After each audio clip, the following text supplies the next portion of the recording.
Começar. Então, boa noite a todos. É uma alegria sempre, né, encontrar com vocês. E hoje é a nossa aula muito especial. O IEL já tem há anos a tradição de ter a nossa aula inaugural do semestre. E esse semestre nós vamos ter assim, temos umas novidades que eu queria explicar para vocês. E temos essa aula muito especial, que dela eu vou falar um pouco depois, mas ela tem a ver com isso que eu vou comentar, ou que a minha voz me permita, muito brevemente. Né? Então, eu queria pedir que a Tatiana colocasse um PowerPoint, que não é o do rapaz aquele, que vocês conhecem, mas é o do IEL. É só para brincar um pouquinho com o PowerPoint, que ficou é uma expressão que ficou tão marcada politicamente, né? Enfim, eu queria falar um pouquinho sobre esse lançamento do Instituto, que são as formações literárias.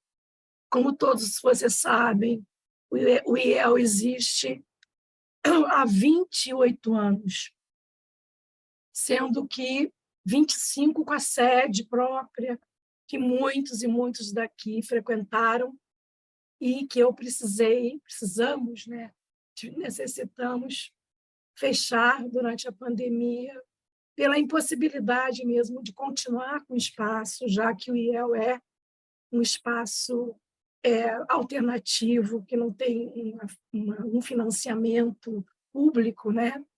Então, evidentemente que não foi possível. Em 2020, nós tivemos que fechar a nossa sede física e passamos para esse estado virtual, que eu prometo que, de vez em quando, vai se tornar físico. Eu falo de vez em quando, porque de vez em quando vamos lançar cursos com presença física em alguns espaços. Mas o que eu tenho para trazer para vocês é o resultado de todos esses anos de trabalho com oficinas de criação literária variadas em todos os gêneros: romance, conto, poesia, teatro infantil. E nós constatamos, né? Eu já vinha há muitos anos querendo fazer isso. Nós constatamos que muitas vezes as pessoas chegam nas oficinas sem uma formação. A maioria dos nossos alunos não são oriundos dos cursos de letras, por exemplo, né? E chegam muitos com talento, muitos com criatividade, com repertório, outros por um repertório ainda por se fazer, mas sem uma noção do que é o universo literário, o universo da criação literária. Então, isso eu sempre percebo que faz falta, percebemos todos, né? Que faz falta no dia a dia das oficinas, é na forma de você pensar a literatura. Então, criamos ano passado e esse ano, de forma experimental, e esse ano estamos lançando, né, de um modo mais agressivo. Agressivo não, mas no sentido um pouco melhor, né? Com a divulgação um pouco melhor. São as formações literárias para escritores e para mediadores de leitura. Aqui nós temos a formação para mediadores de leitura, não é? Que é especialmente para aqueles que trabalham com literatura, né? Professores, professores de sala de leitura, bibliotecários que trabalham com leitura em grupos e que desejam, digamos, entender que trabalho é esse, que se pode fazer com grupos. E esse trabalho também se estende a escolas de todos os níveis, né, do fundamental ao é necessário que mesmo os mediadores de leitura que têm alguma formação saibam como é que esse trabalho pode ser feito de modo a conquistar pessoas, conquistar alunos, estudantes, jovens e pessoas em geral, não só jovens, para a leitura, que é quase um combate, né? Hoje em dia, né? É quase um combate. Então, a formação Então, aqui a gente vai ver práticas diversificadas de abordagens de livros, tudo em grupo e com uma parte, digamos assim, teórica e outra prática. Num primeiro momento, a gente vai trabalhar sempre realizando rodas de leitura e depois realizando práticas com os alunos. Os alunos que vão, né, e tudo, em princípio, entre nós e depois nas Sextas com Letras, que é o nosso lugar, né, o caminho, né, para que as pessoas comecem a enfrentar um público, um grande público. E é dirigido a crianças, quer dizer, você pode ter essa percepção do trabalho para crianças, jovens e adultos.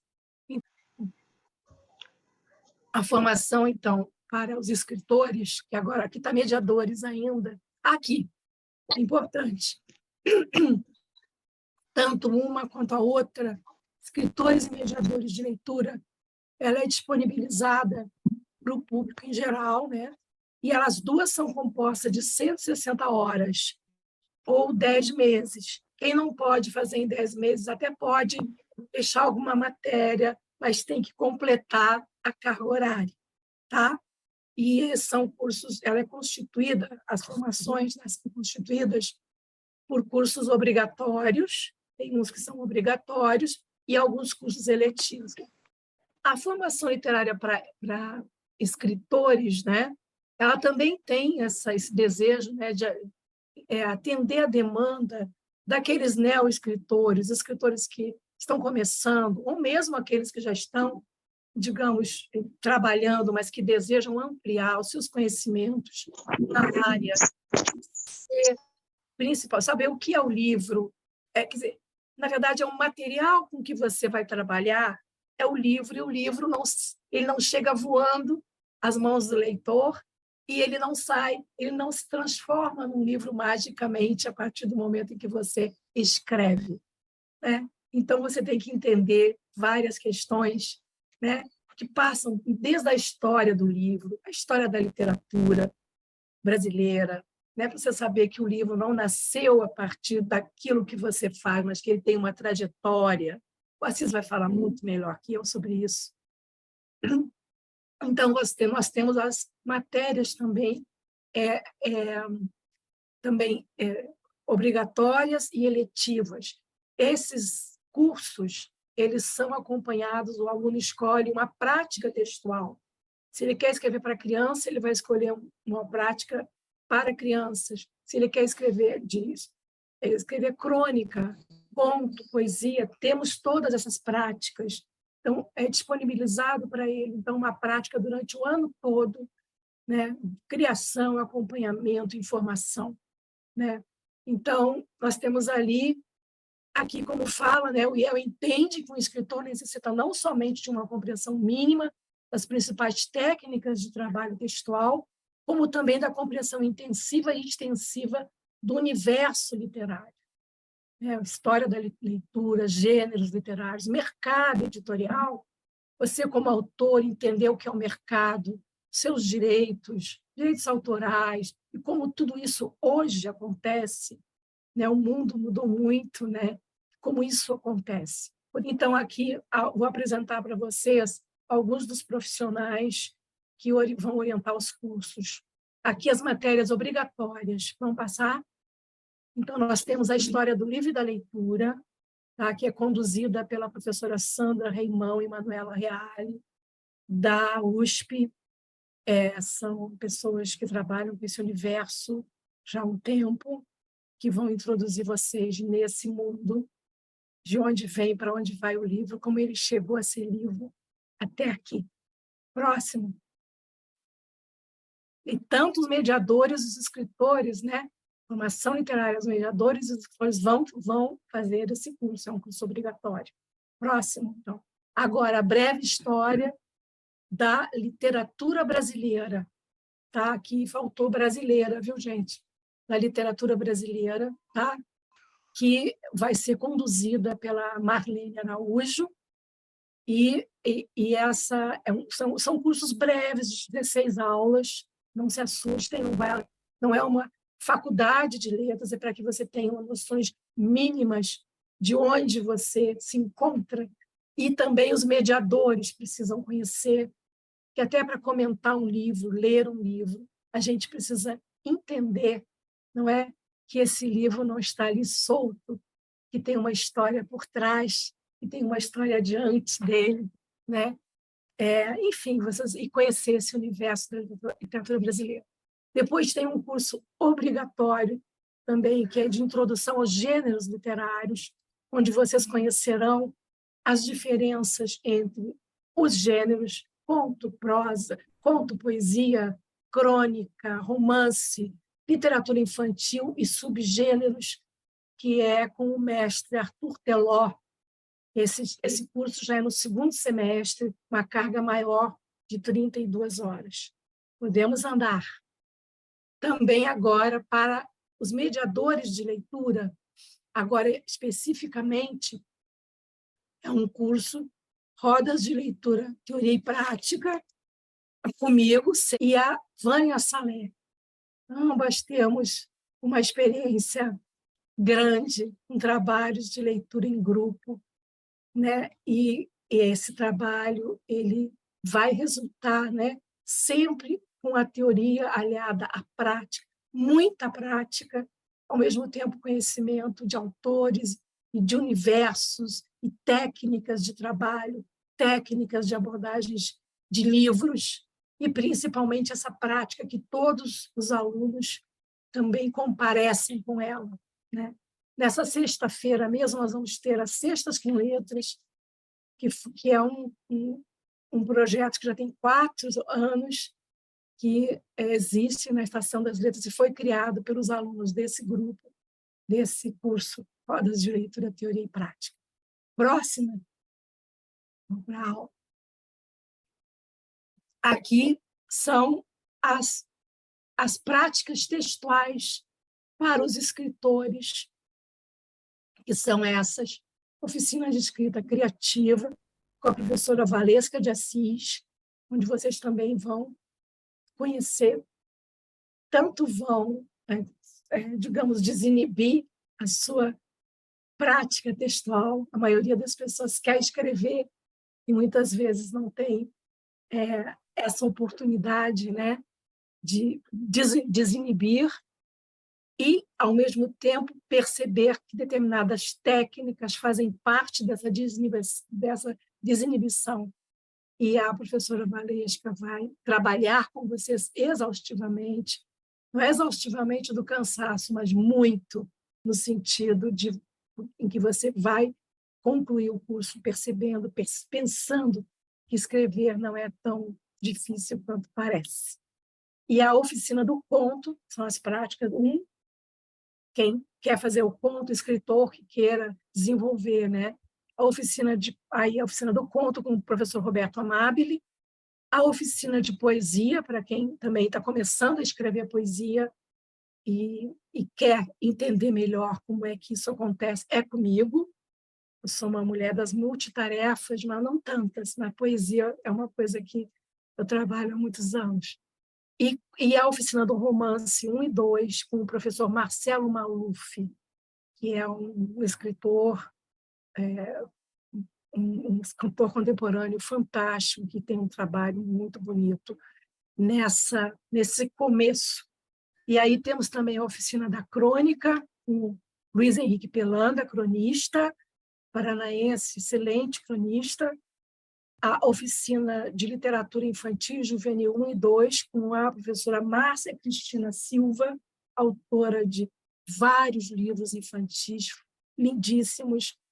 Tem uma página na internet que é a Árvore de Histórias, maravilhosa, e vocês têm que frequentar a página para entender essa sensibilidade que ela tem para trabalhar.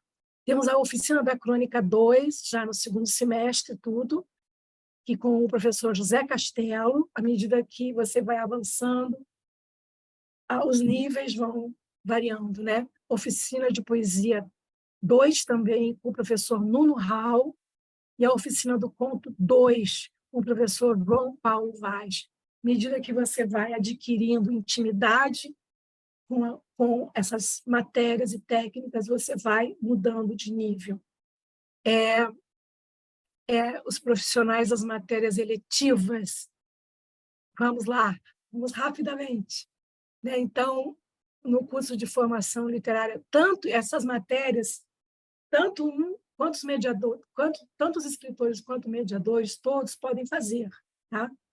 Então, introdução à Odisseia, para quem não leu, quer ler com uma profissional fantástica, é a Carlinda Pate Nunes, é a profissional hoje no Brasil que mais compreende e desenvolve um trabalho nessa área da mitologia grega, greco-latina, e todo esse universo que muitos, às vezes, temem enfrentar, e ela introduz você de uma forma preciosa.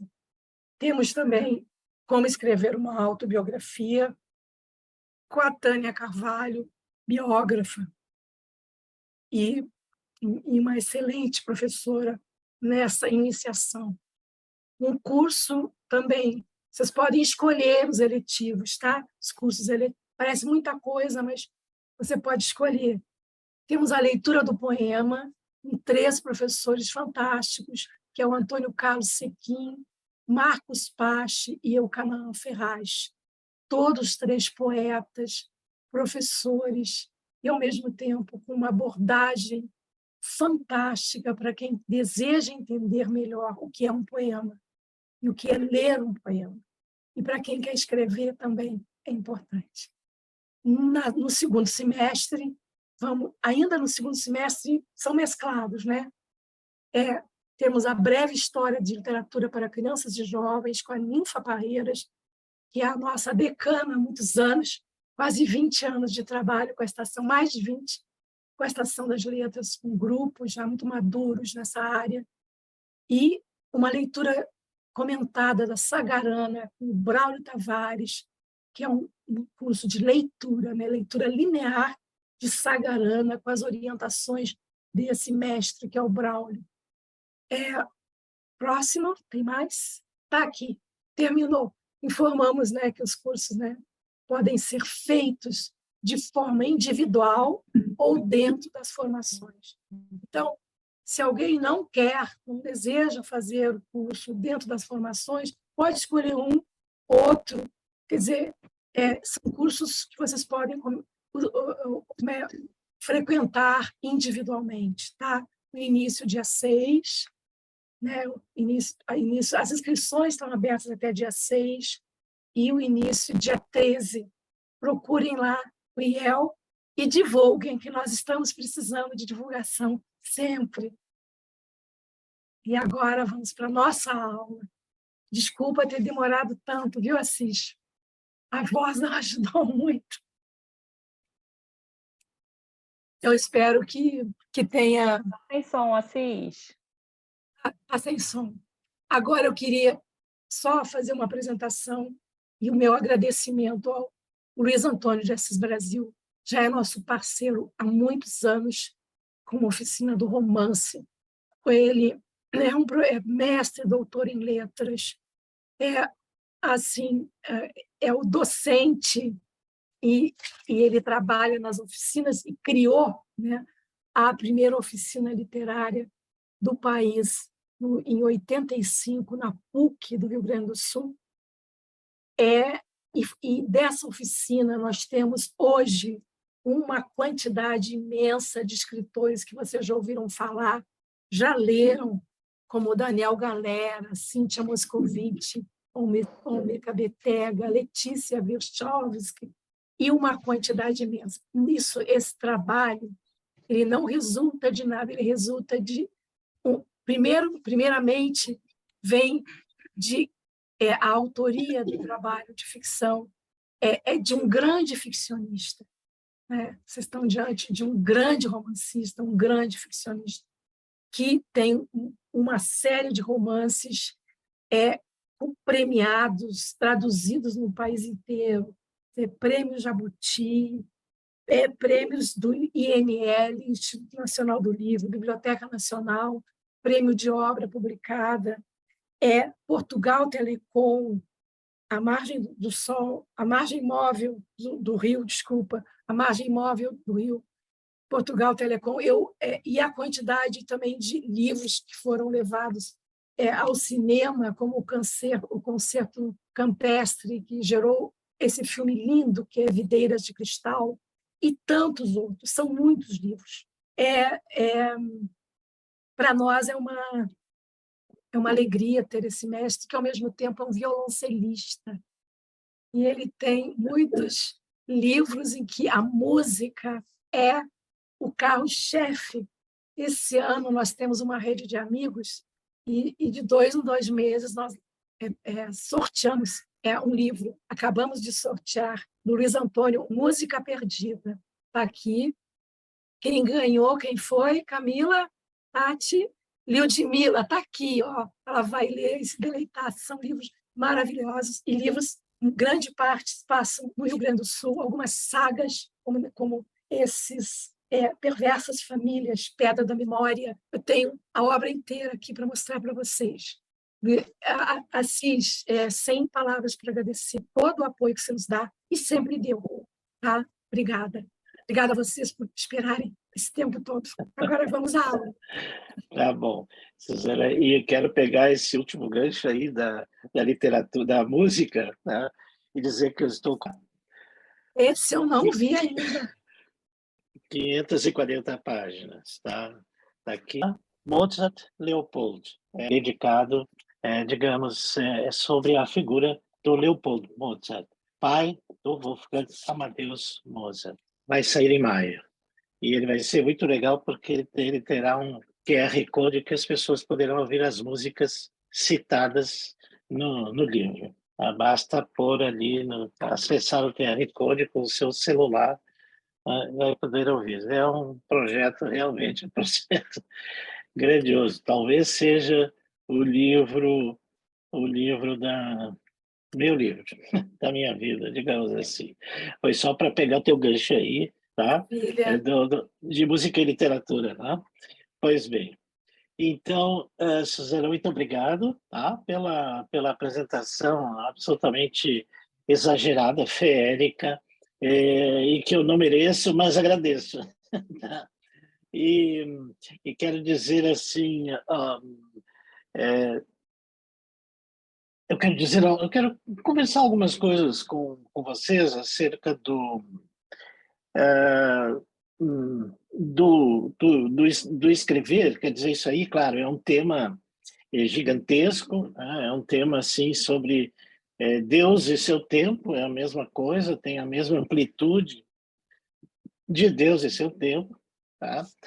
E então nisso eu fiz uma espécie de escolha, tá? Tive de fazer. Então, assim, eu quero dizer alguma coisa sobre a questão da inspiração no decorrer dos tempos e, brevemente, claro, e depois falar um pouco sobre o surgimento da ideia. O que preside tudo isso é a ideia seguinte: nós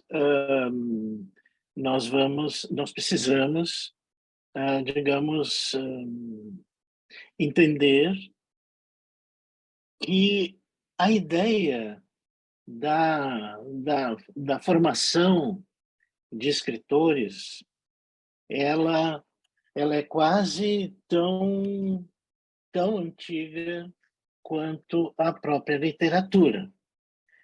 Eu queria saber se eu estou aparecendo. Está tudo bem? Tá? Tudo bem. Ok, tá. Então tá, que para mim apareceram outras imagens aqui por isso. Bom, então assim, ó, eu vou, assim, eu vou, aí, Tatiana, ou enfim, tá? Alguém pode, eu vou compartilhar aqui, tá? Uma tela, Ok, deixa eu te colocar como administrador. tá? Uhum.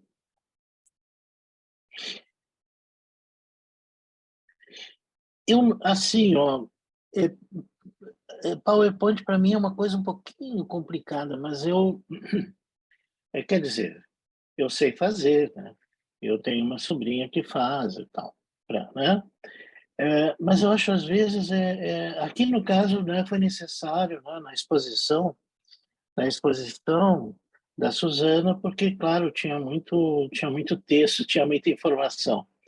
Mas eu acho que por vezes fica um pouco, digamos, às vezes fica um pouco estranho, né? A pessoa colocar um texto inteiro no PowerPoint e ler aquele texto, né? Fica uma coisa meio esquizofrênica. Mas aqui, pois é. Mas aqui, eu vou usar porque eu vou depender de imagens. Então, por isso que eu vou usar, tá? Tenta compartilhar, Cis, vê se consegue. Tá, ok, ok. Estão vendo aí, né? É isso? Sim, aparecendo. Pronto. Eu só quero dizer o seguinte, que se eu colocar isso aqui em tela inteira, desaparece o resto e eu não vejo mais nada, né? É alguma coisa qualquer que eu não sei manejar, mas tudo bem, né? Tá? Vamos assim mesmo, certo?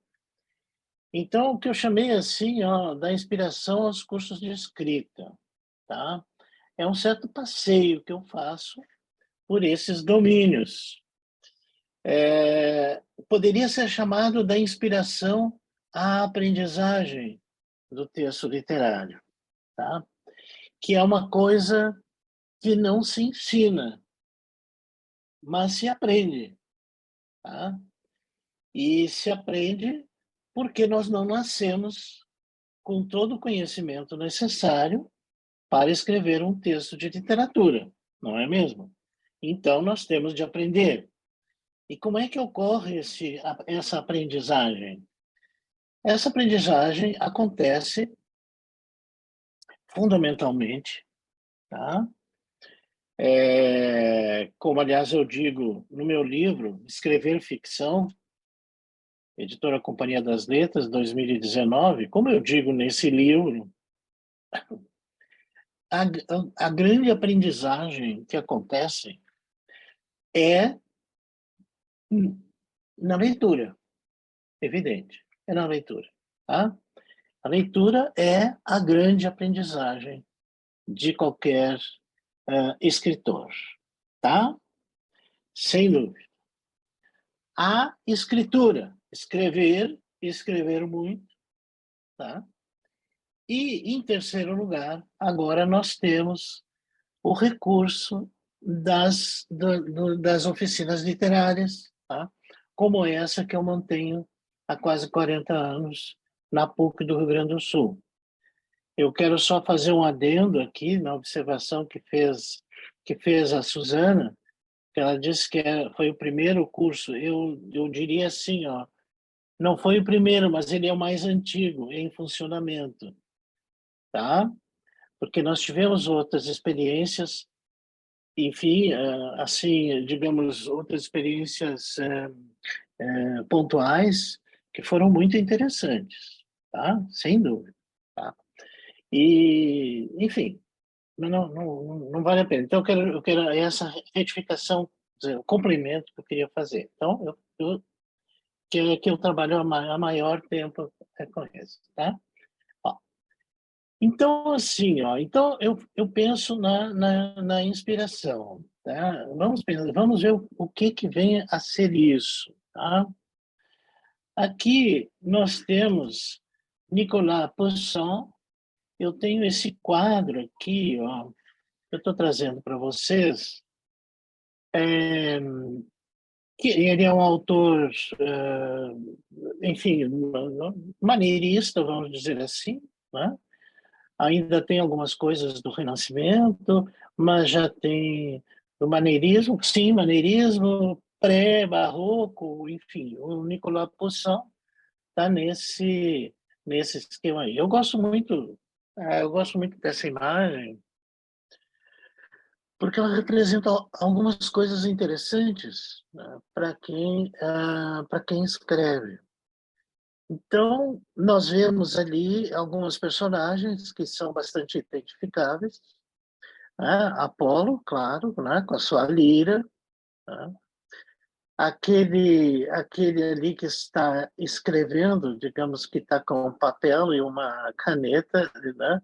Um estilo, vamos dizer assim. É claro, não havia na época, mas isso foi uma licença poética. Seria Virgílio, né? Tá? E eles estão sendo observados por Vênus, né? Outros dizem que é Calíope e tal, né? E abaixo nós temos o amor, né? Tá? Tá sempre junto com Vênus. E acima nós temos uma personagem alada que está coroando Virgílio. Porque, não é como a gente sabe, havia aqueles jogos florais em que eram apresentados poemas, tá? No Ocidente funcionava assim. Isso havia havia na Grécia, havia em Roma. Poemas e o vencedor ganhava uma coroa de louros. Tá? Ele era coroado com uma coroa de louros, daquela árvore louro, né? Do loureiro. Pronto. Então, eu acho muito interessante, porque eu estive observando melhor. Aqui nós temos Virgílio, o poeta está olhando para o alto. Tá? Ele está, portanto, recebendo inspiração do alto. Quer dizer, não era uma coisa que havia dentro do poeta, mas é algo que ele recebia de fora, né? Externamente. E o mais interessante é que o Apolo está dizendo como é que o poeta tem que escrever. Viram? Acho isso muito interessante, né? Porque o poeta, porque ele era, além de ser o deus da beleza, né? Como a gente sabe, né? Ele era também o deus das coisas racionais, né? Tá? E olhem só que triangulação interessante de olhares.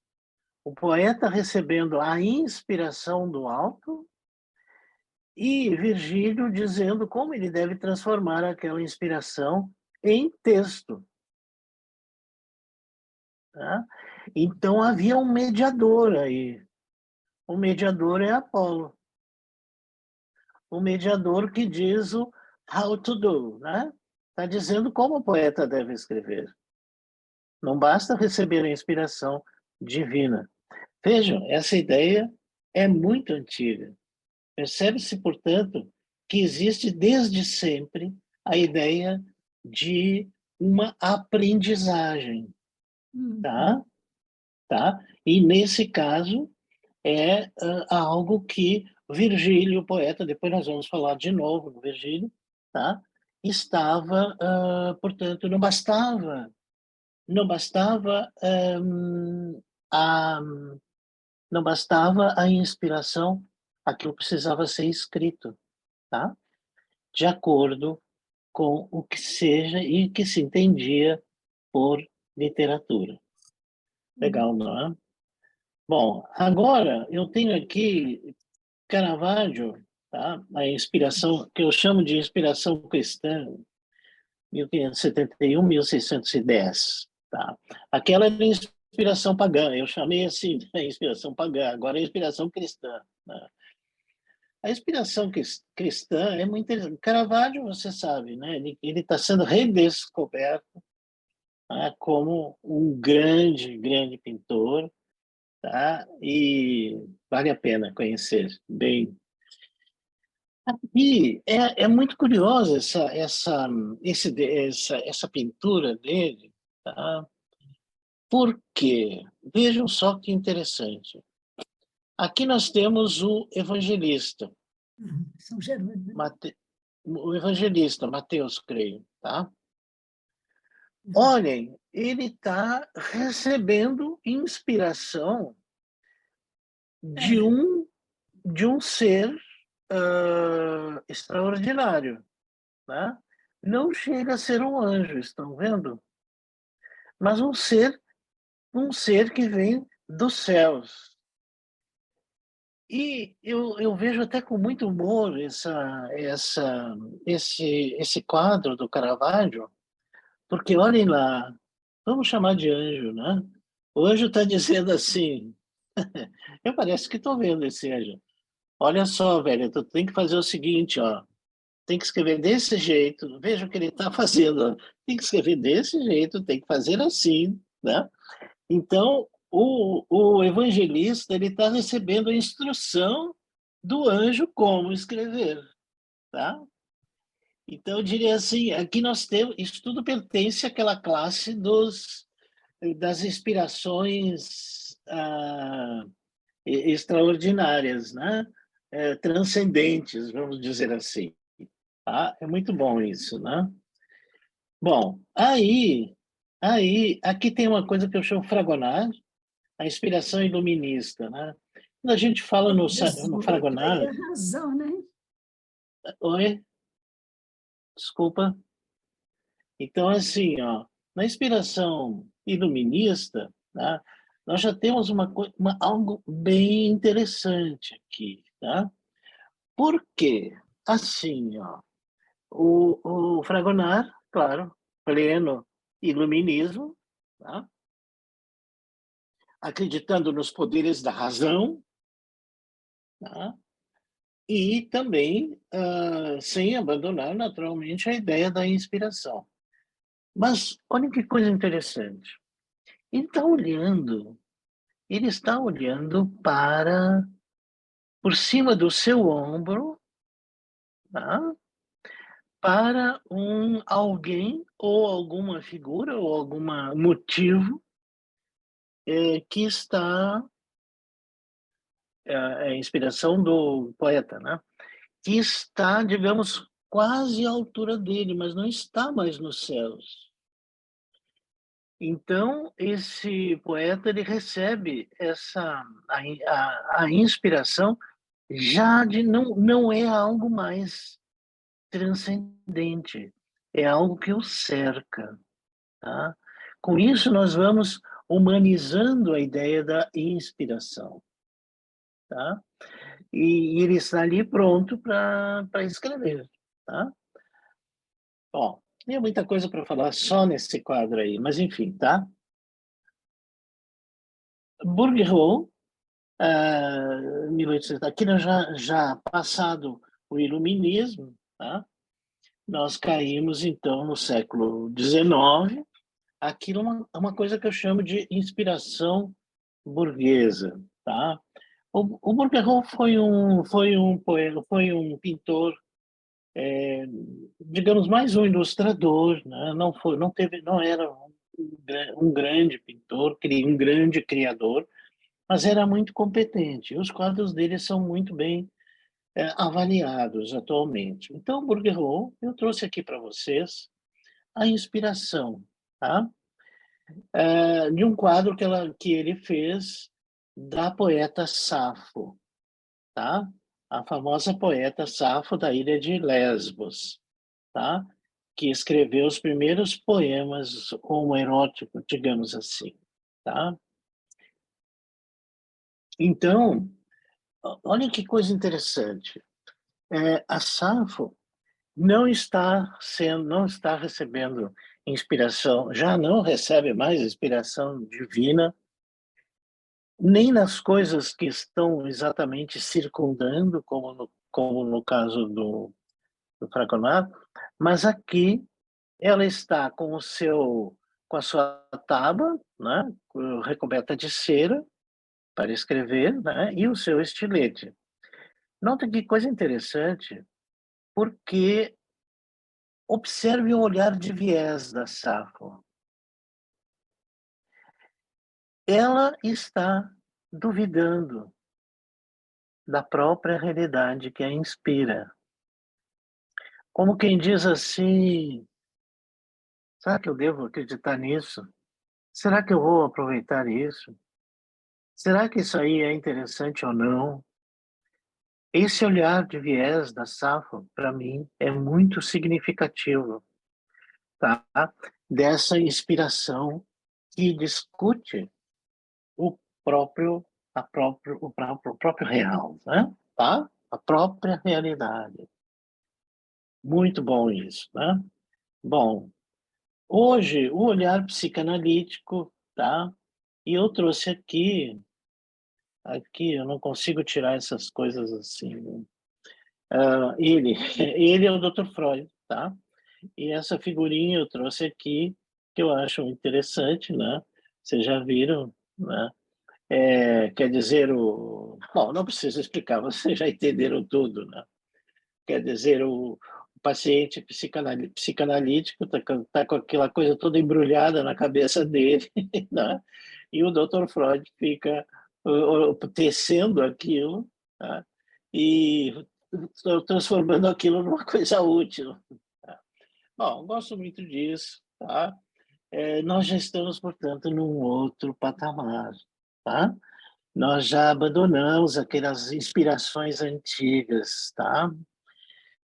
E eu quero trazer aqui para vocês uma figura, tá? Que é dos Jogos Olímpicos, tá? É claro, né? É o logotipo dos Jogos Olímpicos. E eu já vou dizer por que que eu estou trazendo.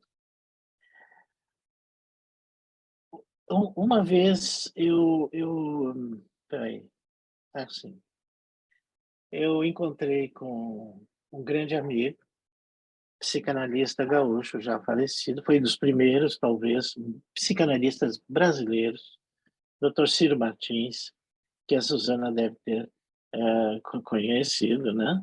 Tá? O Dr. Ciro era uma figura admirável, espantosamente admirável, tá?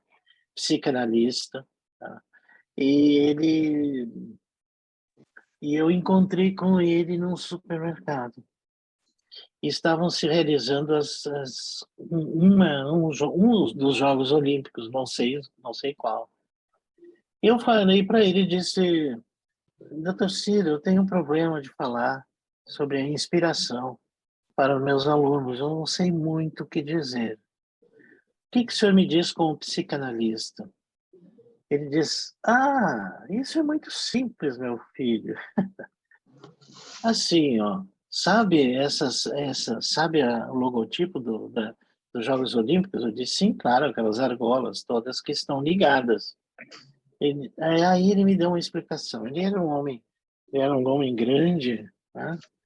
E no meio do supermercado ele fazendo gestos assim para mim, né? Falando assim, ó, nós temos um plano que é o nosso plano consciente, não é mesmo? Concorda comigo? Concordo. Nós temos um outro plano que é o plano inconsciente. Concorda comigo? Eu disse, concordo. Ele disse, bom, assim nós podemos conversar. Então, eu vou dizer assim, no plano consciente nós fazemos associações de ideias, que uma leva a outra, leva a outra, leva a outra, leva a outra, tá? E que vão se emendando, tá? E quando a gente vê, está pensando, né, a gente está falando numa coisa, a gente começou a falar uma coisa e depois tá falando outra coisa que aparentemente não tem relação nenhuma. Mas nós vamos fazendo essas associações de ideias. Aí ele me disse, ponto. No plano inconsciente, essas associações de ideias acontecem também. Então, o que sucede? Num determinado momento, quando as minhas associações de ideias me levam a uma certa ideia, uma imagem, tá? Digamos, uma casa no campo, que era da campanha do Rio Grande, né? E o nosso inconsciente está lá fazendo as suas associações de ideias, e aí chega numa mesma casa do campo. Fecha-se o ciclo. Então, é só puxar essas argolas que estão todas emendadas no subconsciente e está ali, está formada uma história. Isso é inspiração. Bom, essa ideia do terceiro é muito sedutora, tá? Não é mesmo? Então, é uma explicação psicanalítica, tá?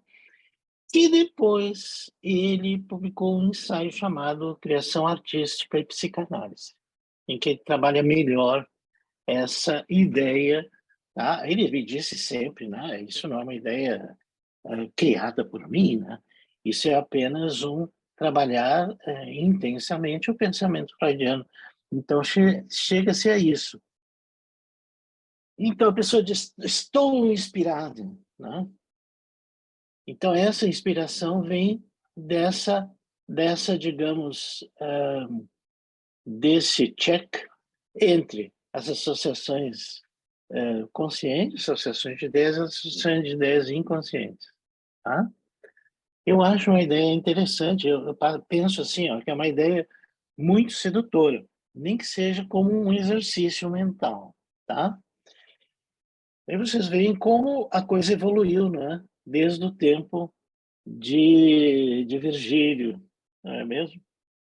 Quer dizer, a inspiração, que era a inspiração, enfim, dos deuses, né? Divina, depois passou para a inspiração cristã, depois para a inspiração iluminista, inspiração burguesa, né? E chegou até aí. Muito bem. Uma coisa que, claro, que sempre nos domina, né, o pensamento quando a gente está escrevendo, né, é a relação entre a arte e a manufatura, né? Quer dizer, a arte e a redução dessa arte a um texto, né? Tá? Ao artesanato, vamos falar assim, arte e artesanato, tá? Eu vou dizer algumas palavras sobre isso. Tá? Quando se pensa numa catedral, e aqui é a Catedral de Colônia, tá? Que está sempre sendo reformada, lá tem os andaimezinhos. Tá? Tudo ali em volta foi destruído, né, na Segunda Guerra. Então, quando reconstruíram bem baixinho. E ali à direita existe o Museu Romano Germânico, que é muito bonito. Se um dia vocês forem à Colônia, vão lá. Esse Museu Romano Germânico, Colônia é a cidade de Köln, né? Colônia porque era uma colônia romana, por isso. Então, o Museu Romano Germânico é muito interessante por isso. Só que ele é construído para baixo, os andares dele são subterrâneos. Mas bem, então, quando a gente pensa numa catedral como essa, que é absolutamente linda, né? E ela foi concluída a parte, digamos, da metade da torre para cima, foi concluída apenas no século XIX, tá? Seguindo o modelo pré-estabelecido. Bom, quando a gente vê uma catedral gótica, como é o caso aqui, né, a mim me dá uma impressão de muita leveza, tá, para o que colaboram esses pináculos e as torres. Mesmo os arcobotantes, né, contêm pequenos pináculos. Tudo isso serve para elevar o nosso espírito. Então, assim pensaram, né? Então, ela parece que está flutuando, né? A primeira vez que eu fui lá, a, a Hauptbahnhof, a estação de trem, fica exatamente atrás da catedral. E era do tempo de mapa, ainda não existia mapas coloridos que a gente ia adivinhando onde é que estava, né? Mapa da cidade. E eu desci lá, eu ia falar com um professor lá da universidade, e eu olhando o mapa, lá na Bahnhof, pedi um café e abri o mapa para eu me localizar onde é que eu estava, né? Hoje o celular já me dizia. E, e passou assim o rapaz que atendia e eu olhei assim para chamá-lo, né? Eu olhei assim para trás e minha vista foi se erguendo, erguendo, erguendo. Eu vi aquela catedral imensa, flutuando, né? Estava nos ares, eu estava exatamente atrás da Catedral de Colônia, tinha uma janela enorme, né?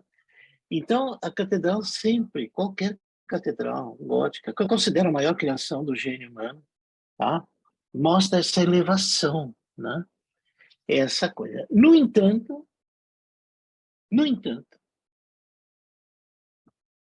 já paramos para pensar, a catedral foi construída com milhares de toneladas de pedra. Nada mais sólido e pesado do que a pedra. E conseguiu-se essa construção absolutamente maravilhosa. Tá? Estão entendendo onde eu quero chegar? Aqui eu peguei uma iluminura é, medieval. Né? Essa iluminura, que na verdade é uma letra, né? É uma letra capitular, é um D, salvo erro, mostra o arquiteto mostrando o arquiteto desenhando a construção da catedral. E eu acho muito, até certo ponto, cômico esse desenho. As iluminuras góticas são engraçadíssimas, especialmente aquelas que são colocadas assim, quando eu acho que o sujeito estava cansado de copiar, ele fazia um desenhozinho assim, cômico. Mas eu acho assim, ó, esse sujeito ele tá com um compasso, né? Ele está com né, aquele ah, naquele instrumento, né? Tá? E a esquerda está mostrando como vai ser a construção. Observem os seus alunos apavorados olhando para aquilo, mas será que esse negócio vai parar em pé? Não é? Não é mesmo? Né? Alguns estão nitidamente assim, né? Achando esse sujeito é louco, né? Como é que vai fazer isso? Tá? Ele está com um esquadro na mão esquerda. Pois é, a questão é a seguinte, né? Esta é a arte. E aqui vem o quê? O craft, né? Quer dizer, como construir, não é? Eu peguei uma outra iluminura gótica, tá? Lá está os mestres canteiros, né? Ali embaixo está lindo a pedra, né? Está o sujeito subindo a escada, levando o cimento. Estão lá dois operários com as pedras que vão ser colocadas. Há uma grua, estão vendo? Uma grua movida por ação humana, né? Quer dizer, um sujeito lá dentro andando como aqueles ratinhos hamster, né? Mas com aquilo ele fazia, movimentava uma corda que subia as coisas mais pesadas. Isso é a construção, tá? Portanto, o craft, né? Aí vem um lema dos consultores das catedrais góticas, que já traduziram, não é mesmo? Latim. Pena que não se estuda mais latim, né? Eu fico tão com pena disso, mas realmente. Bom, eu estudei 7 anos de latim, estudei na escola. Né? Ars in Scientia nihil res. É fácil de traduzir. Né? Esse era o lema dos construtores das catedrais góticas francesas e nos ensina muito, que é o seguinte: arte sem ciência não é nada. Quer dizer, não basta ser artista, nós temos que dominar a técnica. E técnica se aprende. E está aqui representada na expressão ciência. Tá? Genial, não é? Tá? Lendas também pode ensinar algo. Quero mostrar para vocês. Eu disse que eu ia voltar a falar no Virgílio, né? Aqui está o Virgílio, uma representação romântica, né? Isso aí é do início do século XIX, né? Que século chato, né? O século XIX. Vocês gostam do século XIX? Eu acho assim um século horroroso. Ele começa no fim da Revolução Francesa, é o século maior de todos e termina no fim da Primeira Guerra Mundial. Bom, depois de todo aquele brilho do século XVIII, aquele brilho criativo, né? O iluminismo, né? Aí o século XIX, né? Profundamente burguês. Bom, assim, ó, um, nessa representação, então, Virgílio está lá com a sua coroa de louros, tá? E eu quero contar uma lenda para vocês, que é a lenda do nascimento de Virgílio. Essa lenda é da era, essa lenda tem 2000 anos. E, claro, foi uma coisa inventada, evidente, né? É que o Virgílio se tornou o grande poeta romano. Então, deram a ele um nascimento de lenda, assim, né? A mãe dele estava grávida e teve um sonho de um loureiro, de uma árvore, um loureiro, né? Eu tinha uma tia-avó que tinha em casa, no pátio, um loureiro. Eu gostava muito daquilo, pelas evocações que o loureiro dava. Bom, então ela falou para um mágico, eles eram de Mantua, né? Era uma família muito poderosa, muito rica em Mantua, e ela foi consultar um mágico, tá? Um adivinho. E disse, eu vim relatar aqui o meu sonho, tá? Ah, eu sonhei com um loureiro. Eu nunca tive um sonho como esse. O que que o senhor me diz? Eu digo o seguinte, minha senhora. A senhora vai dar à luz a um grande poeta,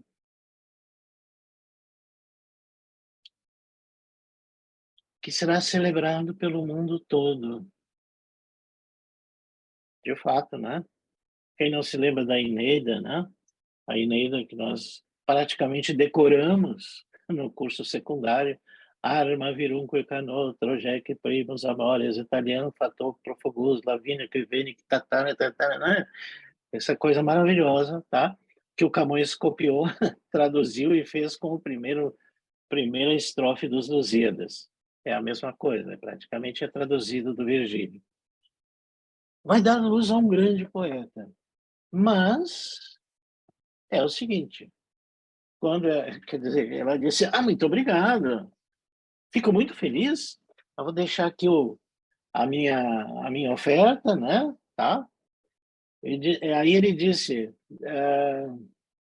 ok, mas tem uma coisa, tem uma condição. Eu disse, mas qual é a condição? Quando ele começar a escrever, só as pessoas ricas aprendiam, né? Quando ele começar a aprender a escrever, a senhora logo vai notar que ele tem muita vocação, tá? A senhora vai levar ele para Roma.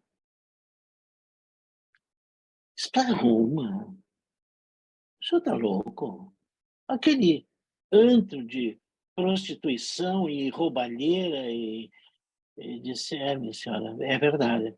Mas lá é que vivem os grandes poetas.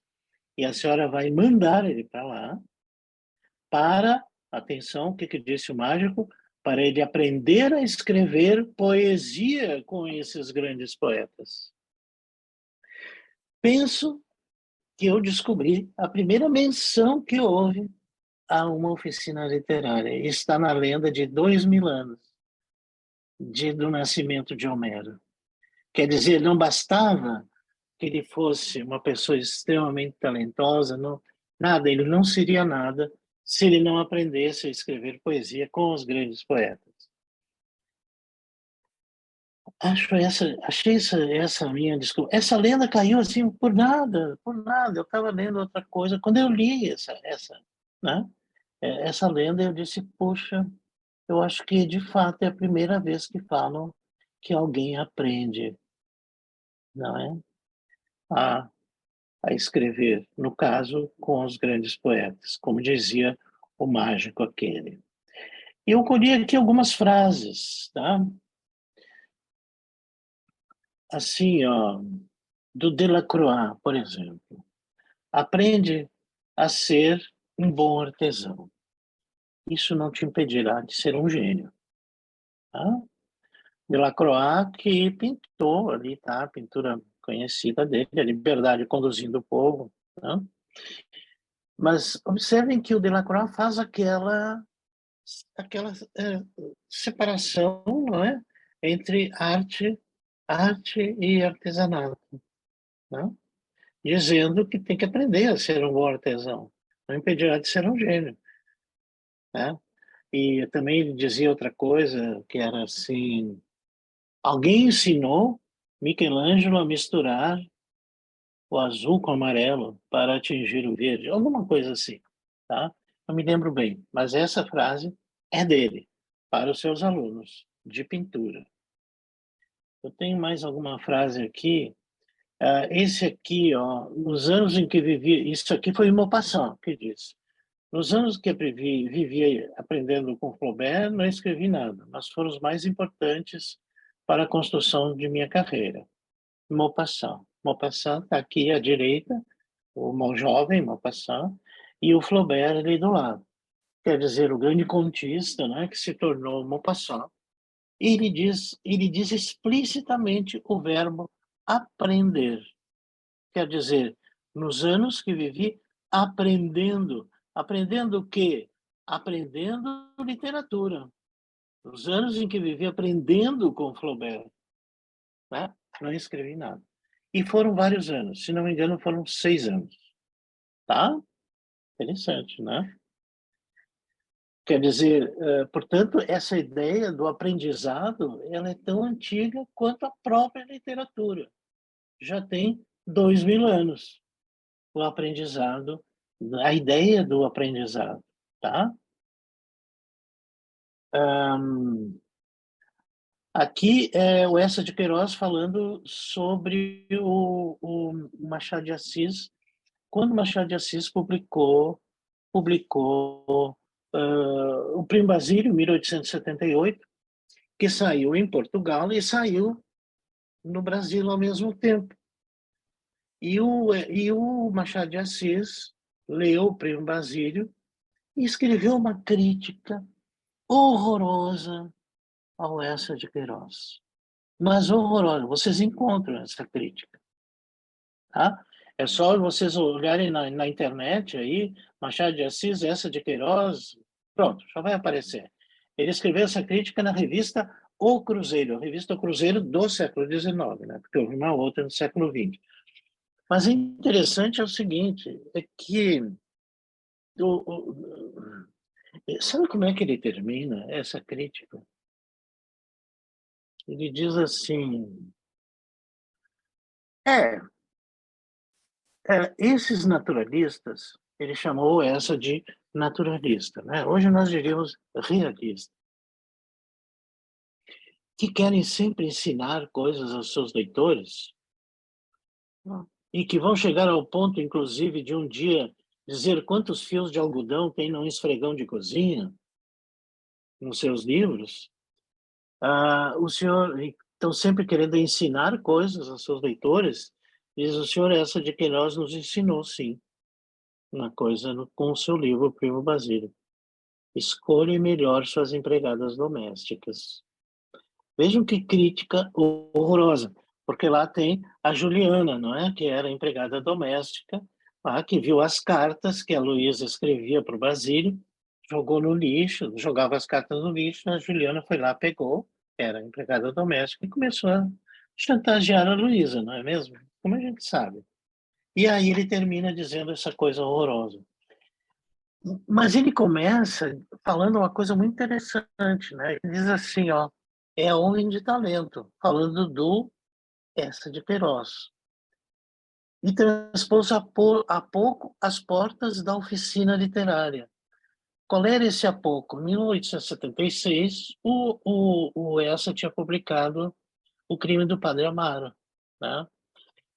E ele diz assim, ó, faz um elogio.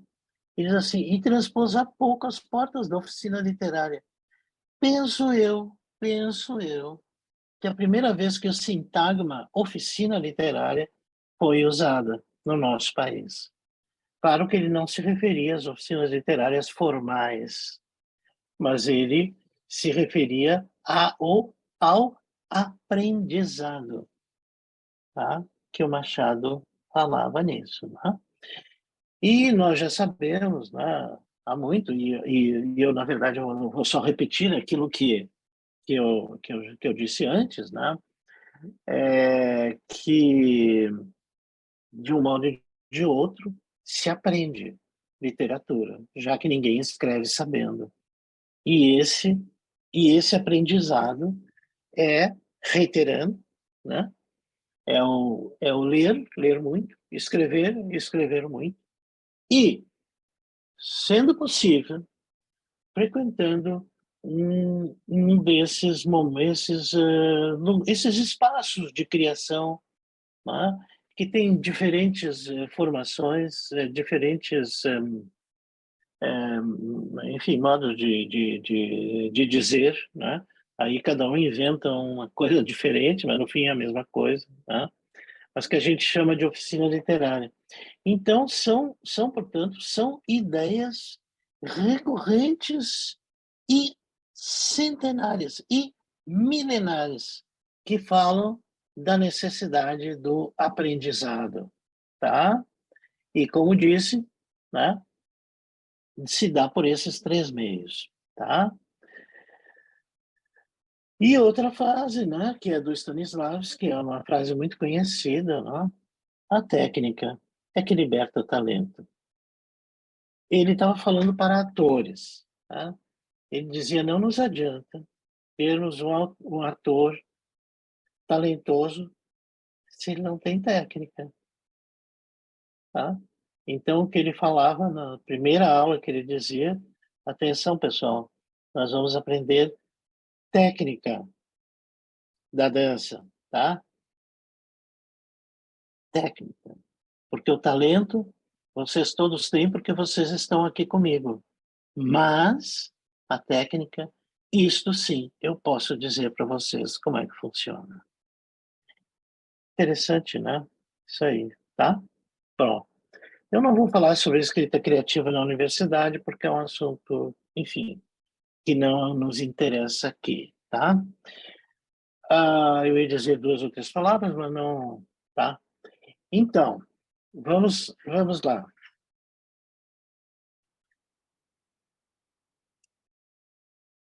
Agora eu estou descoisando aqui. Sim, agora que eu vi, é que eu não via eu não via o pessoal, estava me escrevendo, tá? Não vejo a iluminura, mas outra que diz, o Nuno diz, outra ferramenta da iluminura é o esquadro. Obrigado, Nuno. Depois eu me lembrei, século XIX teve as irmãs Brontë. Não só, né? Não só, não só as irmãs Brontë. Quer dizer, nós poderíamos citar muita gente aqui, tá? Entre mulheres e homens, tá? O que eu falo do século XIX é as artes, né? A comparação entre as artes praticadas antes, né? E as artes praticadas no século XIX, a diferença é gritante, tá? A arquitetura, por exemplo, do século XIX foi catastrófica, tá? Só se copiava séculos anteriores, tá? E, enfim, e na literatura, talvez, sabe qual é o problema? Talvez seja um pouco um certo preconceito que eu tenho com o romantismo. Então, daí é que vem a ideia, tá? Então, eu louvo e tudo e tal, inclusive estudo nas minhas aulas, minhas Brontë, tá? Com muito prazer, mas eu tenho, e não só, né? Havia tantas outras, né, mulheres que foram admiráveis, né, nisso, do século XIX, mas e mulheres e homens, né, tá? Acho muito bom. E eu estou vendo um nome muito bonito aqui, Janoa Celli Rodrigues, Porta do Céu. Muito bem, Porta do Céu. Bonito nome. Bom, então assim, ó, os latinos diziam Ianoa, Ianoa. Agora se recuperou um pouco a dicção latina, né? O pessoal estava estudando, recompôs um pouco. Muita coisa que eu dizia de um jeito, agora é outro, tá? Bom, então, pessoal, eu queria assim, como viram, tá? Nesse momento, dizer isso para vocês, que venha a ser digamos, o que eu entendo da formação do escritor. Peço desculpa, aqui uma questão, peço desculpa por usar o masculino genérico, tá? Enquanto nós não tivermos consolidada uma expressão neutra, né, eu vou usando precariamente com o meu maior pedido de desculpas. Então, assim, a formação, né, o escritor forma-se, e ele é formado por todos esses meios que nós já estivemos falando aqui, tá? Agora eu quero dizer algumas palavras sobre o assunto da ideia literária. Aceitando ah, ah, deixa eu ver o que está acontecendo.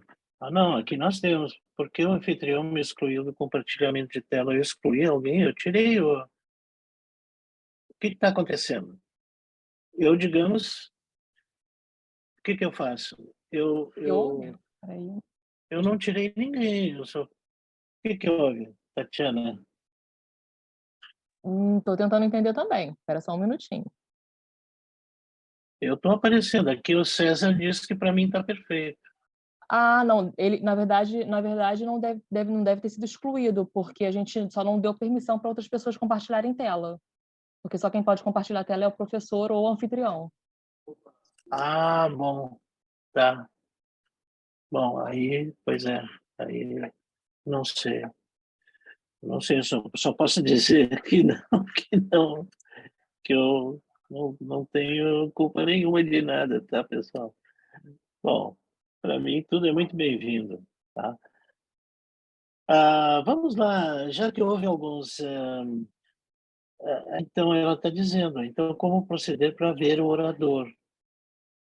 Aí eu não sei, Tatiana, como é que a Maria Nina pode ver, né? Ela deve ter apertado em alguma coisa no computador dela e está aparecendo alguma outra tela. Andréa diz, você não vê o orador por conta de sua configuração. Pois é. Bom, eu acho que logo vai resolver. Me parece, tem no cantinho superior direito, ali fala em visualização, né? E talvez colocar onde tem os 3 pontinhos, né? Tá? Bom, então tá. Aqui o André Salviano. Salve, André, tudo bom? Aqui tudo ok. Assim, ó. Obrigado. Tá certo. Ok, Maria Helena, obrigado. Tá resolvido. Então, assim, ó, eu queria trocar algumas ideias sobre a questão da ideia literária. Eu gostaria de saber se, por acaso, alguém quer fazer alguma pergunta, tá? Porque eu não sei se no final vai dar, porque assim que terminar, eu já começo a aula mesmo, né, na minha universidade. Então, por isso, não sei se no final vai dar tempo, mas agora, por enquanto, ainda dá, tá? Se alguém quiser fazer alguma pergunta, tá? Bom, parece que não, né? Tá? Bom, se não, uma pergunta, ou todo mundo dormiu. Sugestão de obras que abordem o tema. Pois é, André, é o seguinte, ó, da escrita criativa. Pois é.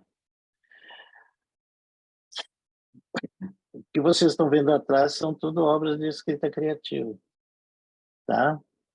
Eu não sei, talvez se fosse mais explícito um pouco, porque eu tenho obras que tratam da personagem, obras que tratam... sim, o surgimento da ideia, né? Não, então, eu já vou falar sobre isso. Então, assim, ó, o José Rodrigues está indicando meu livro, né? Ah, tá? Vou escrever ficção, né? Tá? E eu vou falar sobre focalização. Olha, André, é o seguinte, ó, tem, tá? Tem, ah, tem The Power of the Point of View, né?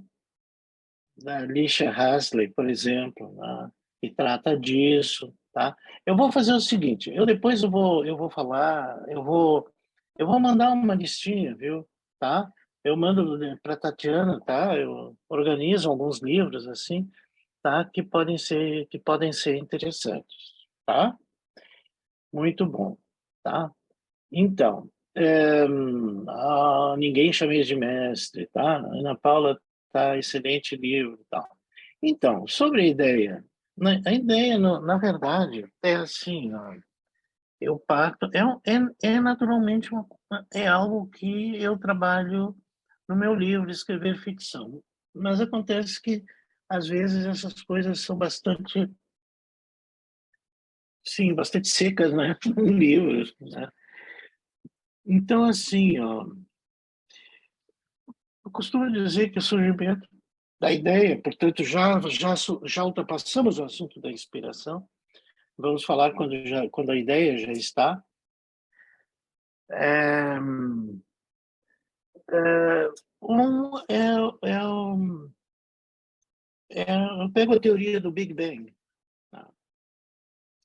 13 bilhões e 800 milhões de anos atrás ocorreu o Big Bang, surgiu o universo. Que coisa linda, né? Isso, né? Isto é uma singularidade, uma palavra que eu gosto muito. Singularidade, porque nunca tinha ocorrido nada igual, nem aconteceu depois. Foi uma vez só, única, e fez com que tudo acontecesse. Isso é uma maravilha. Então, eu trago, porque eu sou astrônomo amador, tá? Então, assim, por vezes, nós temos essa ideia como Big Bang. Quer dizer, nós, sem sabermos, nós estamos com a ideia do livro. Aqui eu estou falando mais romance, que é a minha praia mais próxima, digamos assim, tá? E nós não sabemos dizer de onde é que aquilo veio. Quer dizer, não temos consciência, mas haverá razões inconscientes, é evidente, né?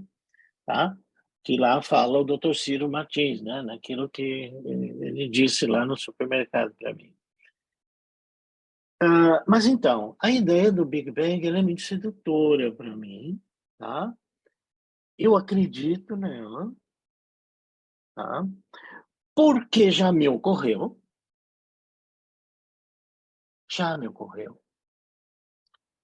quando que foi a ideia do concerto campestre,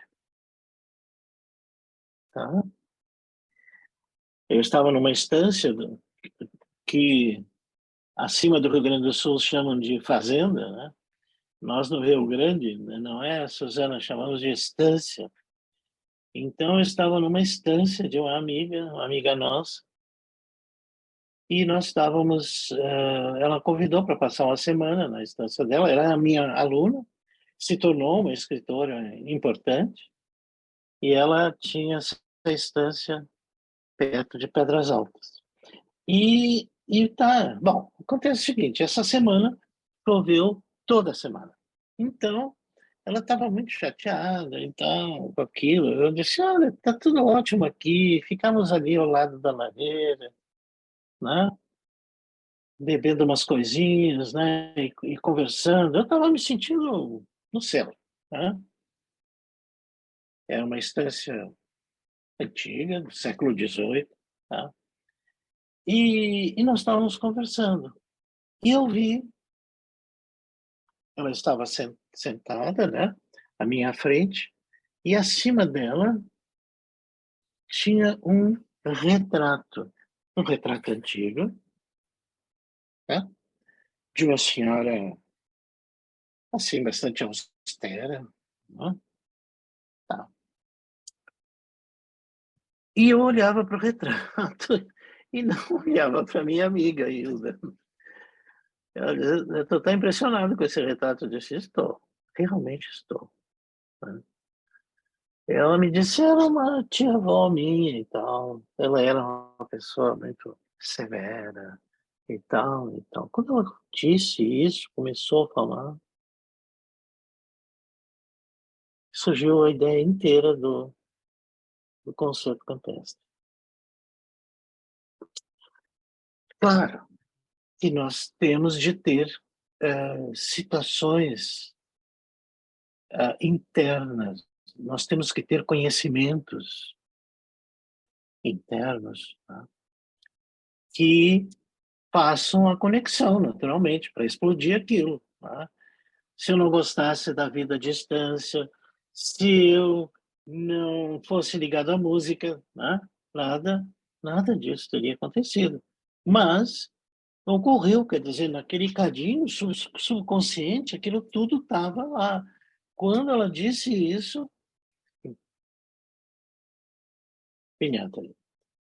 Eu vou repetir só porque se alguém vir, né, enxergar depois a gravação, como ele diz, na geleia geral brasileira, alguém precisa ser osso e medula. Então, assim, geleia geral é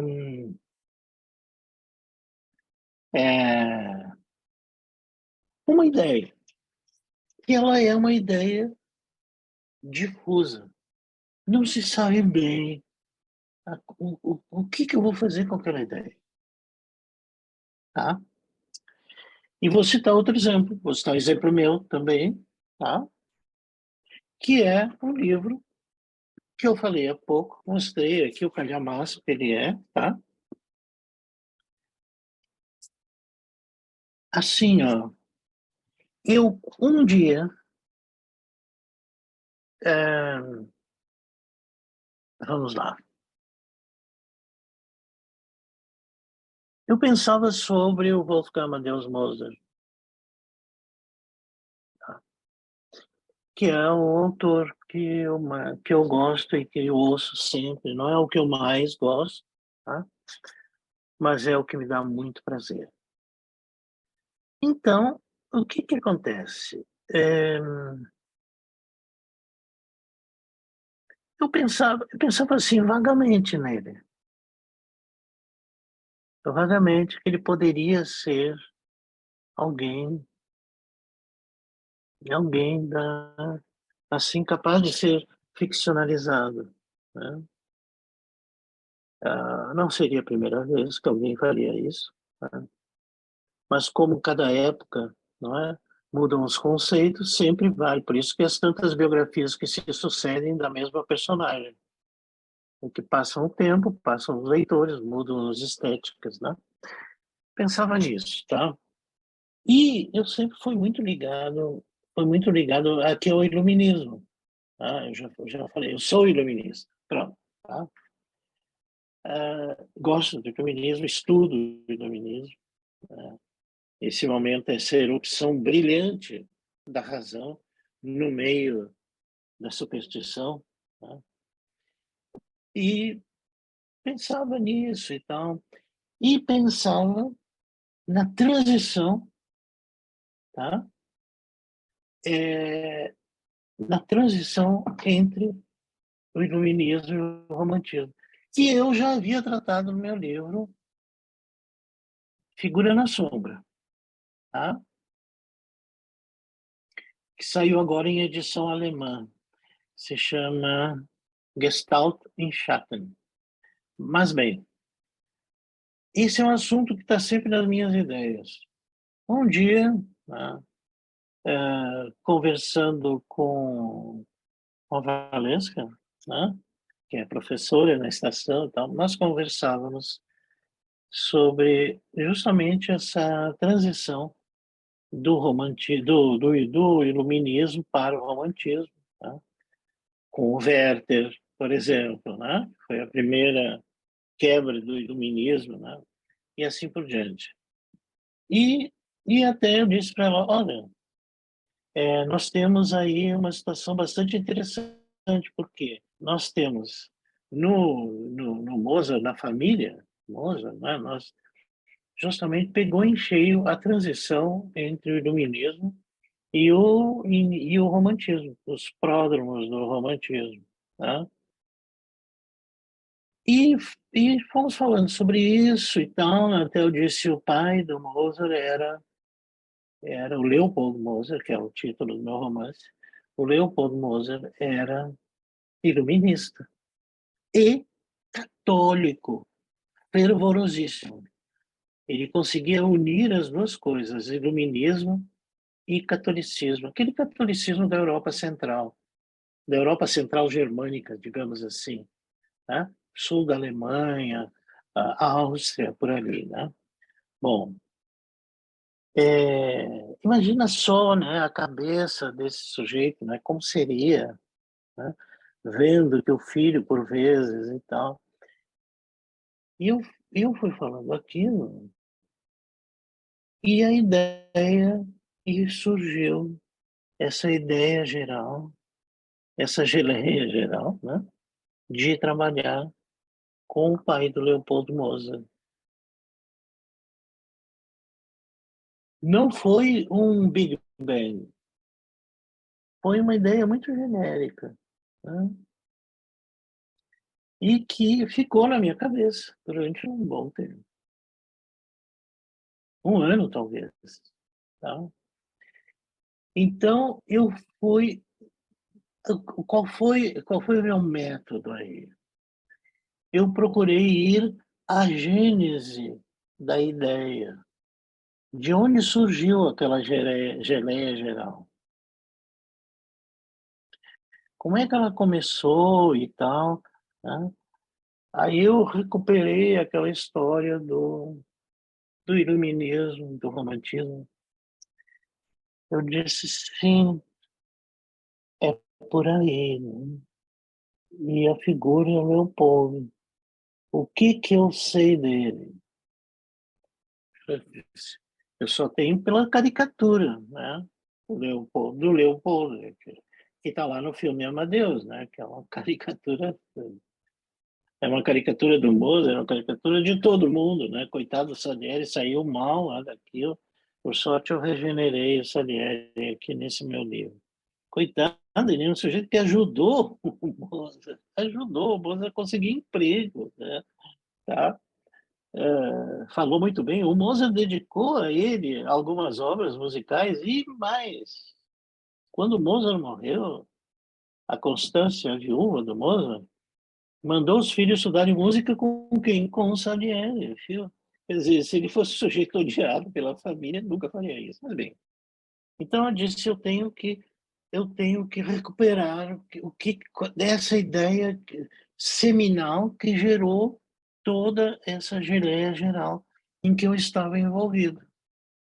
Então é preciso fazer uma espécie de recuperação, como diziam os romanos, recuperatio ab ovo, quer dizer, chegar até o ovo, né? Quer dizer, da ideia que germinou, e dali, então, digamos, me organizar. Tá? Então, veio a fase da organização, né? Essa fase da organização, porque eu trabalho com projeto, tá? Meus alunos sabem bem disso, né? A partir de uma sinopse, de um resumo expandido, tá? Certo? Professor, quando a ideia parece boa, mas o desenvolvimento não flui, é melhor partir para outra. Se tiver outra ideia, experimente, tá? Experimente. Porque a ideia não flui. Se não flui, é porque não ocorrem as sinapses necessárias no nosso cérebro que nos evocam todas as circunstâncias que eu preciso ter para escrever o meu romance, né? Então, se isso não acontece, tá? Então é melhor pensar. Outra ideia que eu também digo é tentar escrever uma sinopse, que, como se sabe, é um período gramatical, tá? Em que está o, a personagem com a sua questão essencial, a citação crítica, o conflito, o enredo e o final, tá? Procurar organizar. Aí diz assim, eu não vou conseguir. Tenta porque se consegue. Então, fazer o quê? Assim, ó. Tentar organizar essa sinopse de um período gramatical. Atenção, não é o resumo, sinopse. Tá? E não é sinopse de Netflix. Tá? Porque sinopse de Netflix é uma bobagem, é só para atrair as pessoas para assistirem o filme, é uma coisa comercial. Nesse não, você vai até o final. Tá? Como aquilo vale como instrumento de trabalho, ninguém vai ver aquilo, portanto, não tem spoiler, né? Tá? Bom, então o que acontece? Ao criar, atenção, por que esse método funciona? Ao escrever a sinopse, eu vou me dando conta do que eu quero escrever, que eu estou materializando numa sentença gramatical, tá? Ah, minha gaúcha de Juí, tudo bem. Bom, então assim, ó, ao escrever a sinopse, eu vou me dar conta do que eu quero escrever, porque se eu vou ajustar tudo isso numa única sentença, eu obrigatoriamente eu vou saber o que eu estou escrevendo, o que eu vou escrever. E aí surge o entusiasmo para escrever. Sabe por que não flui? Porque a pessoa começa a escrever do nada. Quando começa a escrever do nada, atenção, a possibilidade de dar errado é de 99%. Vai começar, não é aquela coisa assim, não é uma câmera na mão e uma ideia na cabeça, não é como o pessoal do cinema novo, não é? Não é, não funciona, tá? Ainda mais hoje no cinema comercial, se fosse assim, os produtores iam enlouquecer, né? Claro, tá louco, né? Eu não vou investir dinheiro nisso. Bom, é a mesma coisa. Então eu preciso me organizar, assim. Bom, tá, o que eu vou escrever? Então eu vou dizer assim, né? Um jovem um, ao, com, com um jovem com dúvidas, uh, inconstante, com manias de grandeza e ao mesmo tempo de autodepreciação, um dia assassina duas pessoas, duas mulheres. Tá? Então aqui nós temos a personagem e nós temos a situação crítica, que é de onde vai surgir todo o romance. O romance não funciona porque não tem situação crítica. Precisa ter. Sim, senhores e senhoras, precisa ter. Se não tiver, não existe o romance. Mata duas senhoras. Tenta encobrir o seu assassinato, enquanto a polícia o pressiona para revelar, fazendo então surgir o conflito entre o crime e o castigo. O conflito, sim, sim, Magnólia. O conflito não é da personagem. O personagem tem drama interior. O conflito é da história, fazendo surgir, portanto, o conflito entre o crime e sua punição. Nessa, nessa, nesse desenvolvimento do enredo, ele acaba sendo condenado a pena de 7 anos na Sibéria. Ponto. Todos vocês já adivinharam, até já estão colocando aqui, é o crime e castigo. Viram? Numa única sentença. E essa sentença começa pela personagem, porque a personagem é que cria a história, não é a história que cria a personagem. Tá? Então, se estiverem nessa situação de geleia geral, tá?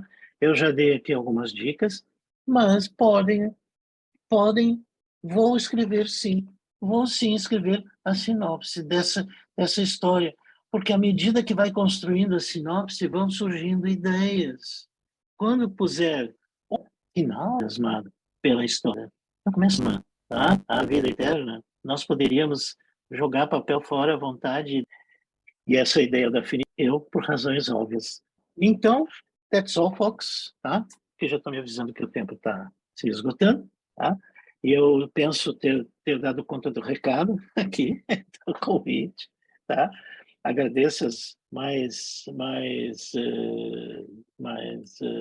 mensagens tão agradáveis que eu estou recebendo aqui, tá? E pronto, eu acho que era isso, né? Não sei, agora, Suzana, para o encerramento. Encerro, sim. Primeiro com aquela gratidão de sempre pela, não só, né, pelo Assis, pela presença dele, que assim honra mesmo os cursos do Instituto. A gente tem assim muito orgulho de dizer o Assis é o nosso mestre aqui da ficção, como por todas as colaborações que ele, a Valesca de Assis também, que tem dado, né, contribuições em todas as áreas, me ajudam muito a pensar a estrutura, né, nessa curadoria que a gente faz, né, de tudo. As formações tiveram, eu já tinha essa ideia e a inspiração, eles ajudaram a fazer a coisa acontecer. Então eu queria assim, não sei se vocês já viram que mestre nós temos, né, por onde a gente caminha, né, por onde o Instituto caminha, tá? Então é o agradecimento, né, enorme. Eu queria, antes de sair, dar uns avisos, que o Instituto ele mantém gratuitamente 3 eventos mensais de leitura, e não é que façamos a curadoria, mas eles são, muitas vezes, a maior parte das vezes, imperdíveis, né? Nessa sexta, nós temos as Sextas com Letras, que é um evento que é realizado pelos alunos do curso de Rodas de Leitura, Teoria e Prática. Eles é que fundaram, então se instituiu um grupo que gere e passam todos por ali. E nessa Sexta com Letras nós vamos ter uma leitura da Lúcia Berlim, essa ficcionista fantástica, que vai ser abordada pela Vânia Alsalek.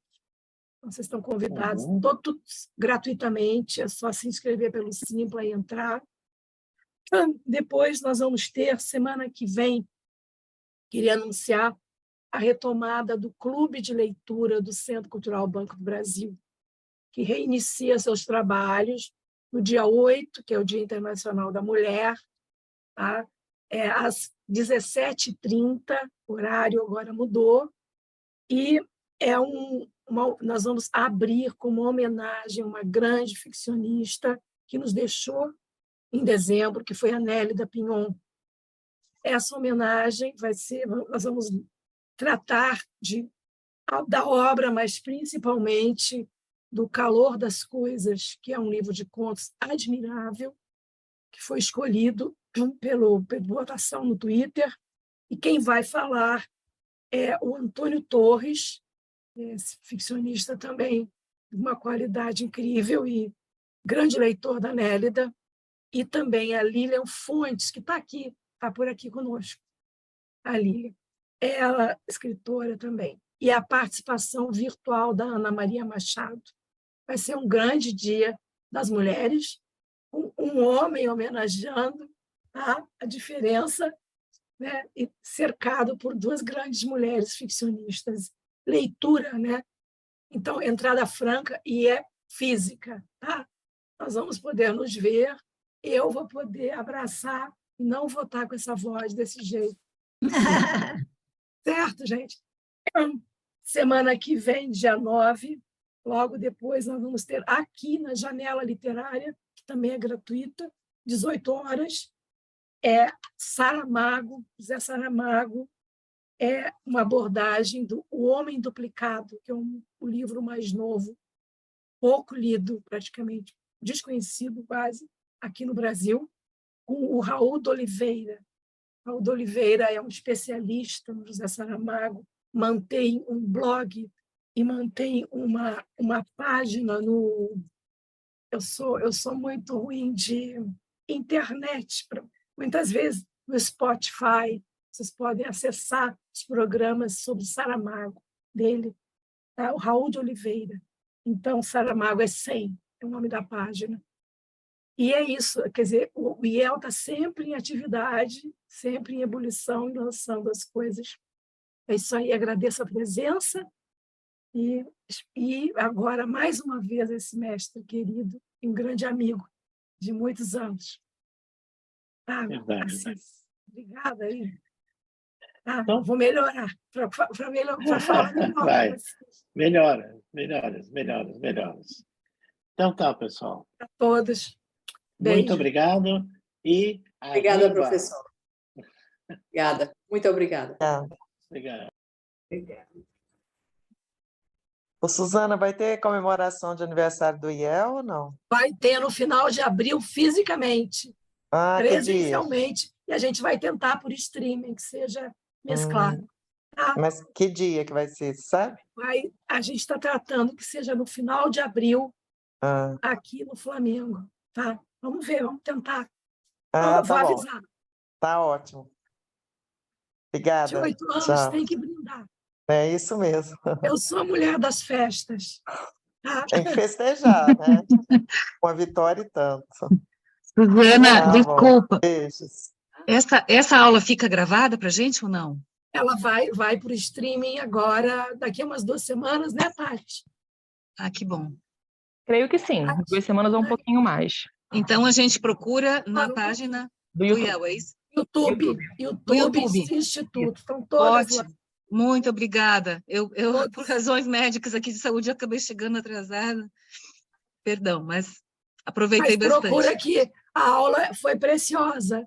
Do que eu vi, nossa, do que eu pude assistir. Ele Anotei nos muita- mostrou Anotei que muita é coisa. importante, né? Você ter uma formação, alguma formação, né? Sim, Alguma claro. formação, né? É muito Claro. importante, sim. Maravilhoso. É isso. Obrigadíssima. Divulguem as nossas formações, tá? Elas Com são certeza. bem pensadas para vocês. Muito boas. Um beijo aí. Beijo, tchau. Todo mundo. Obrigada pelo carinho, pela companhia maravilhosa. Tá bom? Obrigada a vocês. Tchau. Tchau.